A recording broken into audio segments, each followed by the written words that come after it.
하나님의 은혜와 평강이 가득한 복된 주일 오후 예배 세미나 다 되실 수 있길 바랍니다. 오늘부터 이제 참된 교회 세우기라는 주제로 첫 이제 시작을 맡은 김홍희 전도사입니다. 반갑습니다. 감사합니다. 네, 책자를 나눠드리기는 했는데 그 책자랑 이제 보여드릴 PPT랑 같이 이렇게 참고하시면서 따라오시면 되겠습니다. PPT가 지금 켜지나요?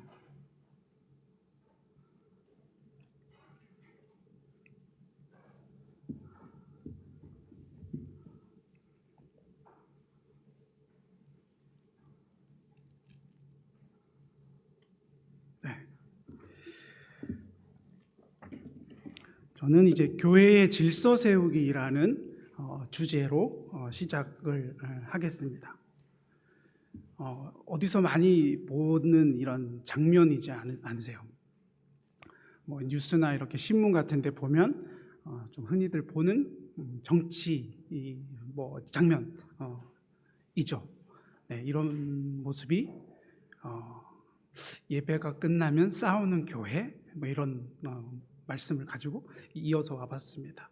그러니까 제가 이제 듣고 아는 그 교회 이야기 중에 뭐 어떤 교회가 갈라지는 경우가 있었는데 뭐 한 부류는 목회자를 뭐 쫓아보내고 뭐 한 부류는 쫓아보면 안 된다, 교회법을 따라야 한다, 뭐 이렇게 하는 부류가 있고 서로가 이렇게 예배는 같이 드리고 끝나면 시작하는 거죠. 그렇게 해서 싸우는 그런 교회, 이런 이야기를 듣게 됩니다. 근데 이런 교회 모습을 보면서 뭐 이런 교회가 있나 이런 생각을 하기도 했지만 생각해 보면 참 마음이 아프기도 하고 좀 슬픈 그런 이야기이기도 합니다.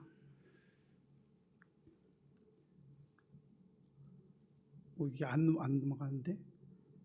네, 그래서 우리가 정말 이 교회가 어떤 모습을 하는 것이, 어떤 교회의 모습이 정말 참된 교회의 모습인가 하는 이 말씀에 대해서 우리가 함께 나누게 되겠습니다. 한번 읽어드리면 세 가지가 있는데, 이 말씀의 순수한 선포, 그리고 제정된 말씀에 따른 성례의 거행, 그리고 권징의 바른 시행이라는 이런 이 표지가 참된 교회의 모습의 표지다라고 할 수가 있습니다. 그럼 참된 교회의 모습은 성경 말씀에도 사도들과 선지자 터 위에 새 옷을 입은 그런 그리스도 예수의 친히 모퉁이들 대신 그 교회, 그리고 이 교회가 이 두세 사람이 내 이름으로 모이는 그곳에 나도 그들 중에 있느니라, 이런 말씀이 있습니다. 그래서 말씀과 성례와 이 권징이 바르게 되는 그런 모습이, 교회의 표지가 있는 모습이 참된 교회의 모습이 된다라는 것이죠. 이 말씀이 바르게 증거되지 않는 경우에 오늘날 우리의 많은 문제들 가운데 뭐 하나님의 주권이 소홀히 여겨진다거나 뭐 복음을 타협하는 그런 경우들도 있을 수 있겠고, 뭐 복음주의지만 그 안에서도 뭐 자유주의로 이렇게 빠지게 되는 그런 기준이 혼란한 가운데 처하기도 하죠. 워낙에 요즘에는 이제 종교다원주의나 이런 과학주의나 뭐 신비주의나 세속주의 가운데 우리 교회가 이 말씀이 바르게 선포되어야 하는 그런 시간들을 보내고 있습니다. 그리고 아까 이 담임 목사님께서 말씀하신 것 같이, 설교지 말씀하신 것 같이, 우리가 세례를 베풀 때 하나님의 이 명령, 예수님의 명령이라는 걸 기억하면서 이렇게 베풀지만 이것이 도구가 되어서는 안 되고 하나님의 말씀에 따라서 이렇게 세례와 성찬이 바르게 집행되어야 된다는 그 말씀을 우리가 기억을 해야 됩니다. 그리고 이런 말씀이 바르게 선포되는 일과 이 세례와 성찬이 바르게 시행되는 것, 이 모든 일들이 교회의 표지를 이루어가는 그 일들이 이 목사에게 맡겨진 그런 일이라는 것, 우리가 기억할 수 있어야겠습니다. 이를 위해서 그 검증된 목사가 이 말씀을 바르게 선포하고 바른 그 성례의 집행을 이루어가는 그런 가운데 교회의 표지가 바로 세워질 수 있다고 할 수 있겠습니다. 그리고 말씀과 성례라고 하는데 이 권징이라는 게 하나가 더 이렇게 붙어 있죠. 그러니까 칼빈은 이렇게 말씀과 성례를 가지고 이렇게 말씀을 교회 표지다 했지만 거기에 권징이라는 것이 이제 칼빈 이후에 존 녹스라는 사람의 종교개혁자 존 녹스라는 사람의 그 이후로부터 이렇게 장로교회의 이 표지, 교회의 표지 가운데 이 세 가지의 말씀, 성례, 권징이 이제 장로교회 표지, 그 교회의 표지로 우리가 받아들이고 있습니다. 그리고 칼빈도 이것을 권징을 그냥 안 했던 것이 아니라 비중을 갖는 가운데 중요하다는 것을 나타낸 것을 우리가 알 수 있습니다. 그러니까 권징이라는 것도 바르게 시행이 되어야 하는데 이 권징이라는 것이 바르게 시행될 때 교회가 부패되고 이렇게 되는 것이 아니라 더욱 거룩해져 갈 수 있는 그런 것이 이 권징이라는 것이죠. 교회의 법에 따라서 도덕과 규율을 바로 세우고 복음의 도리에서 어긋난 행위를 한 사람들을 책벌하여 바로 잡고 회복시키려는 행위라는 것을 우리가 기억해야 합니다. 그래서 이 권징이라는 하는 것에 이 칠이라고 할 수도 있는데 이것의 질서에 우리가 순종함을 말하고 있다는 것을 알 수 있습니다. 그럼 이런 참된 교회의 표지가 있는 말씀과 성례와 권징이라는 이 표지가 있는 이 교회에 하나님의 임재와 하나님의 영광이 드러나는 그런 참된 교회의 모습이 있다라고 우리가 이해할 수 있겠습니다. 이런 가운데 말씀이 바르게 전해지고 성례가 시행되면은 이제 성도들이 안 믿는 성도들이 변화되고 그런 사람들이 변화되어 나아가는 그런 모습들로 이 구원의 감당하는 그 기관으로 교회의 모습이 바로 세워지는 것이죠. 근데 이런 온전한 교회의 모습, 참된 교회의 모습, 그 표지라는 것을 이루는 것은 우리에게는 쉽지가 않은 일인 것이죠. 우리가 이제 성도 한 사람도 이렇게 완전하지 않는 죄 가운데 이 부패한 인간에게 이 죄성이라는 것이 있기 때문에 이 참된 교회의 표지를 이루는 것은 이 땅의 지상에 있는 이 교회이기 때문에 그 가운데 온전히 지키는 것은 어려운 일이라는 것입니다. 그리고 우리뿐만 아니라 이 세상의 이 정욕과 또 마귀의 계계까지 방해까지도 있는 이 가운데 이 교회의 모습을 세워간다는 것은 쉽지 않은 것이죠. 그럼에도 불구하고 우리는 이 교회 가운데에서 이 표지가 있는 교회는 하나님이 계시는, 하나님이 다스리시는, 하나님이 거하시는 그 교회라는 것을 우리가 잊지 않아야 하겠습니다. 교회는 부족하고 완전하지 않다 해서 교회가 아니다 하고 난 떠나갈래 하는 그런 교회가 아니라 이런 표지가 있으면 그 가운데 하나님이 계시다는 것을 우리가 기억하면서 이 교회에서 우리가 더욱더 이 거룩해져가는 교회를 이루어 가야 하는 것이죠. 이 교회를 이루어 가기 위해서는 우리가 질서라는 것을 우리가 이루어 가야 하는 것입니다. 사람이 그냥 세워서 그런 생겨난 질서가 아니라 하나님께서 그 가운데 허락하시고 세워주시는 그런 제도, 질서가 우리에게 필요하다는 것입니다. 그래서 머리이신 그리스도의 몸된 교회를 거룩하고 연합한 교회대로 가는 그런 지침, 이 질서라는 것을 우리가 세워갈 때 이런 이 땅 가운데 있는 이 가시적인 이 교회의 이 참된 교회의 모습을 우리가 이루어갈 수 있겠습니다. 그럼 이런 질서를 우리가 세워가는데 그럼 우리의 이 생각, 사고, 사상은 뭔가 이렇게 네 가지의 이 사상으로 요약해서 한번 설명드려보려고 합니다. 하나님의 주권 사상, 그리고 성경 중심의 사상, 또 만인제사장 사상, 영역 주권 사상, 이렇게 네 가지의 사상으로 나눠볼 수 있겠습니다. 개혁주의 신학, 우리가 마포중앙교회가 대한예수교 장로의 합동에 소속된 이 마포중앙 장로교회가 추구하는 그 기준, 신학이 무엇인가에 대해서 살펴보도록 하겠습니다. 그러니까 하나님께 모든 주권이 있다는 그런 것입니다.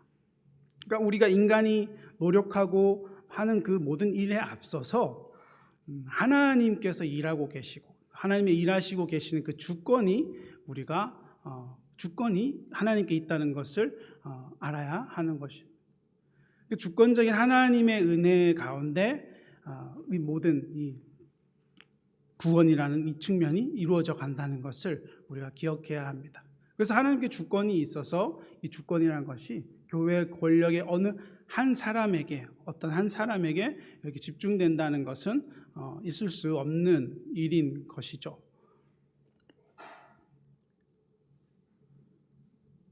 그리고 이 교회라는 것은 우리가 말씀을 기준으로 말씀 중심으로 이렇게 세워가야 한다는 것입니다.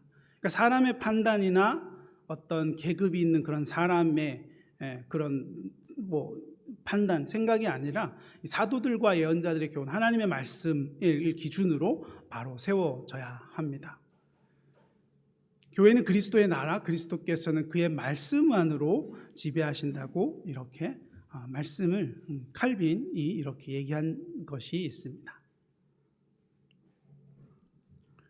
그리고 우리가 구약에 보듯이 이 제사장, 레위 이렇게 나오는 것 같이 그냥 제사장이라고 해서 담임 목사님, 전도사 이렇게 해서 이 맡겨진 그것이 아니라 만인 제사장이라는 이 사상 가운데 우리가 오늘을 살아가고 있습니다. 종교개혁자인 루터가 이렇게 왕 같은 제사장, 제사장적인 나라라는 이런 사상 가운데 이 종교개혁의 그 모든 성도들에게 이런 고난이 그런 역할들이 제사장적인 역할들이 주어졌다는 것을 이야기하고 있습니다.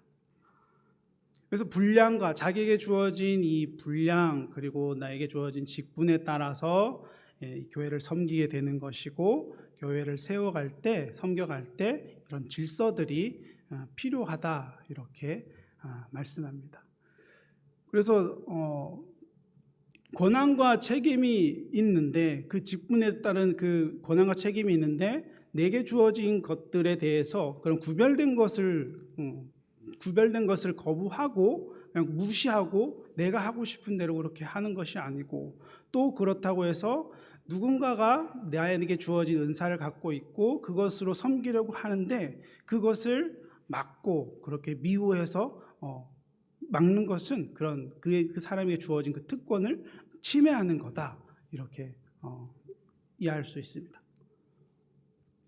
그리고 이제 마지막으로 영역 주권이라고 말씀을 하는데 아브라함 카이퍼의 영역 주권이라고 하는 것은 이 하나님의 주권을 강조하는 가운데 이 하나님의 주권을 이 사람들의 삶을 각각 각자의 주어진 고유한 주권을 갖는 영역으로 이렇게 나눈다고 보았습니다. 정치는 또 정치, 또 경제, 사회, 문화, 종교예술, 교육, 스포츠 이 모든 삶의 영역들에 그런 주권들이 있다고 하고 그 권력들이라는 것이 하는 것이 누구에게 이렇게 독식되는 것이 아니라 분배되어서 이 영역 가운데 분배된 가운데 주권이 침해되어서는 안 된다고 하고 있습니다. 그렇기 때문에 누구도 주인 행세를 해서 그 주권들, 영역 주권들을 침해하는 것이 아니라 서로 주어진 그 영역들을 존중하고 조화를 이루어가는 또 협력을 이루어가는 그런 모습으로 이 교회가 세워져 가야 한다. 그런 신학 가운데 있는 것입니다. 왜 이런 그런 질서들을 이 생각 가운데 세워야 하는가? 그러니까 오늘 살펴본 고린도전서 말씀 가운데에서도 하나님은 무질서의 하나님이 아니시오 오직 화평의 하나님이시라. 모든 성도가 교회에서 함과 같이 고린도전서 14장 33절 말씀입니다. 그러니까 질서의 하나님, 이 화평의 하나님 가운데 우리가 이 질서를 하나님께서 주신 그 권세를 따라 우리의 죄를 다스리는 그런 권세들로 이 질서를 세워간다는 것을 우리가 기억해야 하겠습니다. 그래서 우리는 이제 개혁주의 신학 가운데 이 질서가 이제 구체화되어서 우리 형태로 이렇게 우리가 정치제도라는 것이 우리 장로교회의 있습니다. 그래서 어떤 교회, 기독교의 교파들이 있는지, 그리고 그 가운데 우리 장로교회가 어떤 특징을 갖고 있는지를 간단히 한번 살펴보도록 하겠습니다. 교황 정치, 감독 정치, 그리고 자유 정치, 조합 정치라는 것이 있습니다. 교황 정치가 있고 감독이 다스리는, 또 자유 정치로 그러니까 회중들이 중심이 되는, 그리고 조합 정치가 연합하여 하는 종교 조합 정치가 있습니다. 우리 장로교회 그럼 정치는 뭐냐? 우리의 제도는 뭐냐? 이렇게 봤을 때 헌법에는 이렇게 기록되어 있습니다. 지교회 교인들이 장로를 선택하여서 당회를 조직하고 그 당회로 하여금 치리권을 행사하게 하는 주권이 교인들에게 있는 민주적 정치다, 이렇게 하고 있습니다. 근데 우리가 여기서 오해해서 교인들에게 주권이 있다 해서 내 주권을 행사하는 거구나 라고 이렇게 생각하는 것이 아니라, 하나님의 이 주권이라고 하는 것이 교인들의 이 민주적인 절차를 통해서 실현되는 그런 정치라는 것을 우리가 기억해야 합니다. 그럼 다른 모든 그 제도들 중에 우리 장로교회가 최고야 뭐 이렇게 하는 그런 자랑 뭐 그럴 수 있겠지만, 그것을 이야기한다기보다 이 장로교회 정치 제도가 무엇을 이루고자 했는지, 어떤 질서를 세우고자 했는지를, 어떤 특징을 가지고 우리가 했는지를 살펴보아야 하겠습니다. 아까 다양한 교파들의 모습이 있었는데, 어떤 이 회중이 중심이 되어서 하는 그런 자유 정치, 그리고 감독이 중심이 되어서 하는 이런 감독 정치 가운데 이런 한계들이 있습니다. 한계들이 있는데 이 한계들을 극복하면서 이 자유 정치는 또 장점이 각 교회의 이 지교회의 자율성이 이렇게 장점으로 있습니다. 그 자율성이라는 장점을 보존하면서 이 감독주의에서 또 장점이 이 교회 연합, 이 교권이라는 것이, 그 연합을 이룬 가운데 교권이라는 것이 중심이 되는데, 그것을 추구하는 것이 이 장로교회 정치의 특징입니다.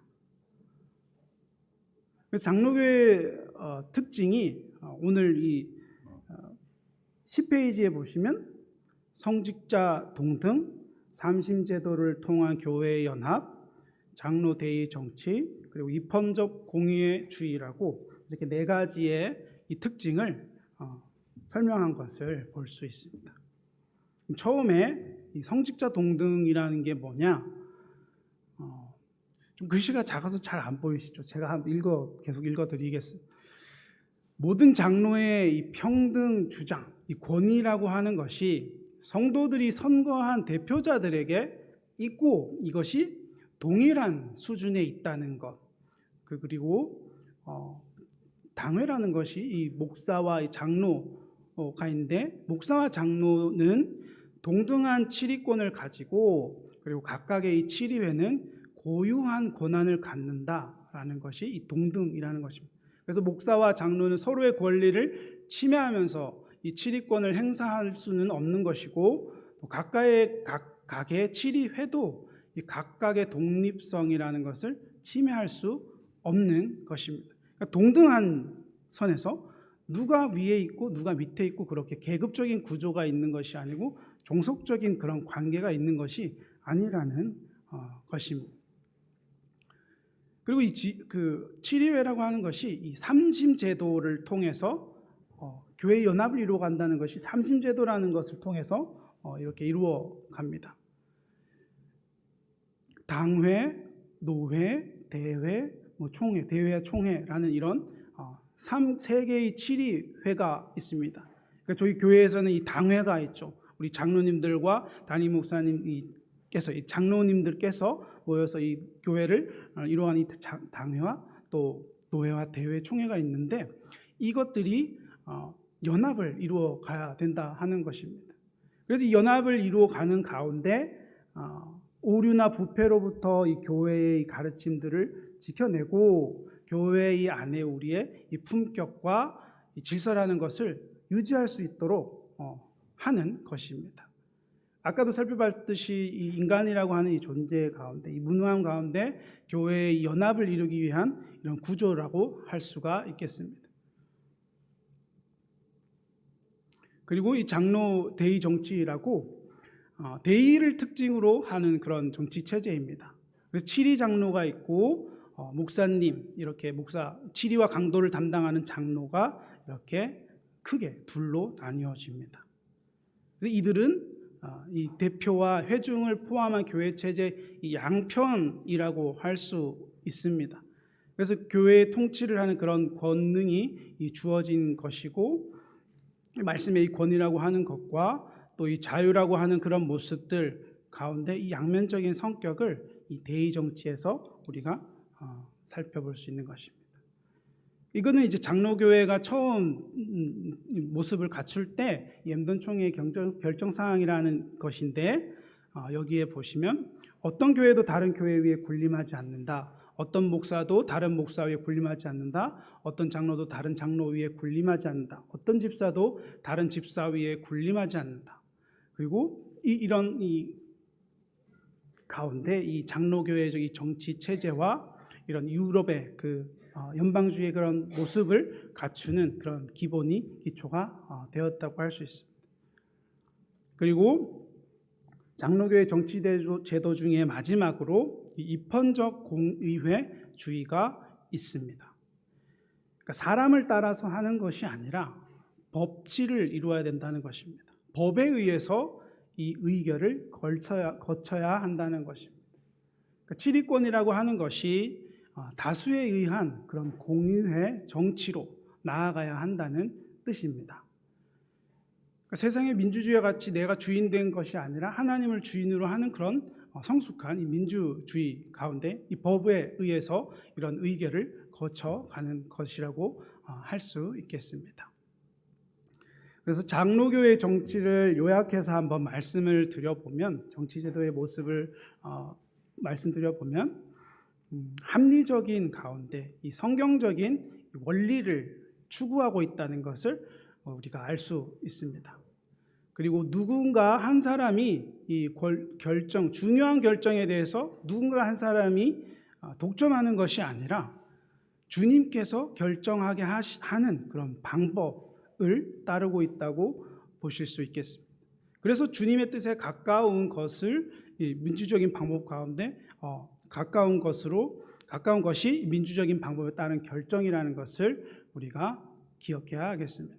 그래서 한 사람이 모든 권한을 갖고 중요한 일을 결정하는 건 독재적인 방법이 아니라 모든 사람이 자신의 뜻대로 결정하는 그런 비효율적인 방법이 아니라 목회자와 교인이 뽑은 장로가 같은 권한을 갖고 이 당회를 구성해서 결정하는 그런 민주적인 원리이다라고 할 수 있겠습니다.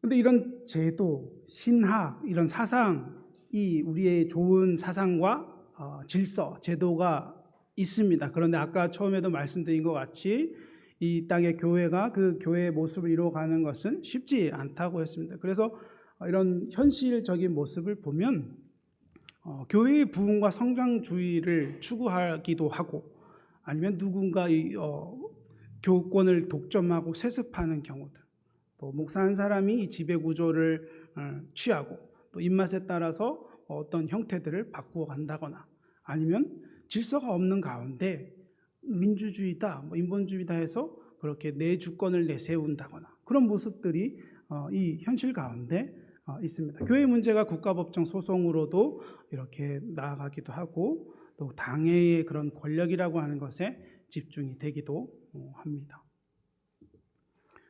이런 현실적인 모습에서 우리가 이런 모습들, 이런 생각들이 어떻게 나왔는가 한번 보면, 성공을 추구하는 모습들 가운데 우리가 기억하고 생각해야 할 것은, 내게 주신 그런 영적인 은혜들이 그냥 나만 누리라고 주신 것이 아니라 섬기라고 이런 주신 은혜들이라는 것을 기억해야 하겠습니다. 자기 것이다 생각하고 아무렇게나 사용해도 된다라고 생각하는 것이 아니라, 절제하면서 그런 가난한 자에 대한 배려도 있고, 또 자기 자신의 가족이나 그런 가족만 생각하는 사람이 아니라 이런 섬김으로 나아가는 그런 모습이 있어야 하는 것입니다. 그리고 뭐 자기의 이 주장을 내세워서 뭐 이렇게 정치적인 모습으로 되게 바깥에 이렇게 세상 가운데 비춰지는 그런 교회의 모습들도 있겠습니다. 제가 뭐 무슨 정치를 저기를 지지를 해서 저 사진을 가져온 것은 아니고 저런 모습이 우리 이 가운데 이렇게 있다는 것, 그 자료를 한번 참고하는 것으로 가져왔습니다. 그리고 뭐 민주주의다, 인본주의다 해서 내가 하고 싶은 대로 그렇게 이 교회는 뭐 썩었어 하고 막 이렇게 바꿔보겠다 뭐 이렇게 나아가는 그런 모습들도 있겠죠. 근데 그런 모습도 질서가 없는 가운데 이루어서는 안 된다고 하겠습니다. 그럼 다시 이제 처음으로 돌아가서 우리는 무엇을 이루기 위해서 이 사상을 나누고 질서를 살펴보았는가? 내가 원하는 교회인가? 하나님이 원하시는 교회인가? 우리가 기억을 한번 해봐야겠습니다. 바벨탑을 세우는 그런 교회의 모습, 정치적인 교회의 모습, 내가 원하는 그런 모습이 아니라 하나님께서 원하시는 그런 모습을 우리가 찾아가야 하겠습니다. 유대인들도 예수님께서 이루고자 하시는 그 하나님 나라의 모습 가운데 유대인들은 자신의 이 정치적인 자유와 사회적인 정의와 평화 그리고 경제적인 풍요를 메시아가 가져줄 것으로 기대하면서 그렇게 구원이라고 생각하는 그런 모습을 우리가 볼 수 있습니다. 그래서 무늬만, 이 외투만 그런 교회를 이루는 것이 아니라 나는 장로교회 교인이다 하고 그렇게 자랑하는 것이 아니라 정말 그 신학과 이 질서 가운데 나 내면의 변화가 있고 또 우리 교회의 신앙과 삶의 변화가 있는 가운데 우리가 하나님께서 바라시는 그 교회의 모습을 이루어 가야 한다는 것입니다. 그것은 분열하고 지배하는 것이 아니라 자유 가운데 연합하여 가는 그런 하나님이 세우신 질서 안에서 그런 모습으로 우리가 세워져 가야 하겠습니다. 칼빈주의 개혁신학이라고 하는 것은 역사 가운데에도 이렇게 진행이 되었습니다. 많은 박해와 어려움 속에서도 자유 가운데 또 연합하여 가는 그런 모습을 볼 수 있습니다. 우리 한국 같은 경우에도 이전에 그런 봉건제도 가운데 그런 사회에서 이 식민지배 받는 가운데에서도 박해 어려움 가운데서도 기독교가 성장하여서 지금까지 이렇게 놀라운 이 국가를 또 세계에서 인정받는 그런 모습을 교회의 모습을 이룬 것을 볼 수 있습니다. 그 가운데 이 칼빈주의, 이 개혁신학이라고 하는 이 중심, 이 사상이 이 질서라고 하는 것이 있었다는 것을 우리가 기억할 수 있어야겠습니다. 이 원래 이루고자 했던 그런 모습, 이 본질을 생각하면서 그 기준을 생각하면서 우리가 지금의 모습, 지금에 처한 이 교회의 현실 가운데 어떠한 모습을 회복해야 가는지를 생각해 볼 수 있어야겠습니다. 지금 뉴스에서도 그렇고 세계의 모습들 가운데 많은 이 분열하는 모습들, 갈등하는 모습들 볼 수 있겠습니다. 성별이 그렇고 또 지역 가운데도 그렇고 학연 가운데도 그렇고 세대별도 그렇고 이런 많은 갈등이 있는 우리나라인데 이 가운데 우리가 참된 교회의 모습을 이루어갈 때 하나님의 이 거룩하게 세우신 이 교회 가운데 세상의 빛과 소금의 역할을 잘 감당하는 가운데 하나님 나라가 교회가 세워져 갈 수 있다는 것을 우리가 기억해야 하겠습니다. 그래서 사람들에게 희망과 소망을 전해줄 수 있는 그런 교회가 되어야 한다는 것, 품위 있고 질서 있는 그런 건강한 교회의 모습을 아름다운 하나님 나라의 모습을 세워가야 한다는 것 우리가 명심하고 이 가운데 우리가 앞으로 나아가야 하겠습니다. 하나님의 통치가 지금 우리 가운데 있습니다. 하나님 나라에 들어간 이 교회로서 우리가 이 세상을 살아가야 하겠습니다. 복음의 말씀을 들고 빛과 소금의 역할을 잘 감당하여 가는 그런 교회의 모습을 이룰 수 있으면 좋겠습니다. 그런 모습을 이루어가는 사람, 그 한 사람 한 사람이 누구냐? 하나님의 복을 받는 자로, 내가 하나님의 복을 받는 자로 서 있는가? 그렇게 우리는 먼저 나 자신을 비추어 볼 수 있어야 하겠습니다. 우리는 예수 그리스도를 믿음으로 하나님을 아버지라 모시며 이 형제와 자매된 그런 가족 공동체라는 것을 기억하면서 또 영생을 누리는 가운데 서로 사랑해야 하는 그런 하나님의 가족 공동체라는 것 기억하면서 나아가야 하겠습니다. 말씀을 이제 정리를 해보겠습니다. 그러니까 교회의 질서를 세우기 위해 우리가 신학을 살펴보았고 또 교회의 표지를 살펴보고 신학을 살펴보고 질서 제도는 구체적으로 우리가 어떻게 이루어 가야 하는지를 살펴보았습니다. 이를 위해서 우리가 무엇을 해야 하는가? 이 머리 대신 예수 그리스도와 연합한 몸된 교회라는 것, 그 가운데 우리가 세상의 이 비전과 사명을 감당해야 한다는 것, 그것을 꿈꾸며 나아가야 할 것과 또 이 질서라는 것을 성숙한 가운데 성숙한 이해로 적용을 하는 것, 그래서 하나님께서 세우신 이 질서라는 것, 참된 질서라는 것을 순종하는 가운데 또 그 가운데 안에서 참된 자유를 누릴 수 있어야 하겠습니다. 그리고 마지막으로 누구도 이 권력이라고 하는 것, 주신 권한이라고 하는 것을 독식하여서 하는 것이 아니라 서로서로의 영역 주권이라는 것을 인정하는 가운데 존중하고 조화를 이루고 협력하여 가는 그런 모습으로 우리가 세워져 가야 하겠습니다. 네, 여기까지 말씀을 맺도록 하겠습니다. 함께 기도함으로 세미나를 마치도록 하겠습니다.